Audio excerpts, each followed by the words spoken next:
Bonjour à tous. De gros dégâts à cause des orages sur les vignes dans le Dijonais. De nombreux domaines ont été fortement touchés par le violent épisode de grêle survenu mercredi dernier.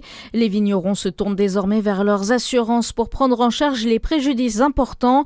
Les étudiants de l'Université de Bourgogne qui possèdent un domaine au sud de Dijon sont aussi impactés. 6 hectares sur 11 du domaine viticole de l'université ont été touchés par la grêle.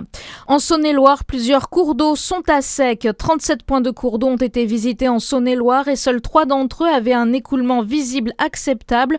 Selon le rapport de l'Office français de la biodiversité, 16 sur 37 avaient un écoulement visible faible et 12 d'entre eux étaient totalement à sec. Une manifestation aujourd'hui à Besançon contre le projet de loi d'urgence agricole. Elle est menée par le collectif Génération Future du Grand Besançon.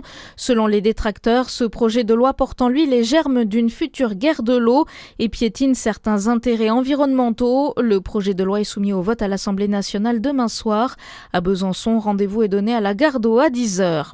Le procès de l'assassinat de Leslie et Kevin aura lieu au printemps 2027. Le jeune couple porté disparu dans les Deux-Sèvres en novembre 2022 avait été retrouvé mort 3 mois plus tard, enterré près de La Rochelle.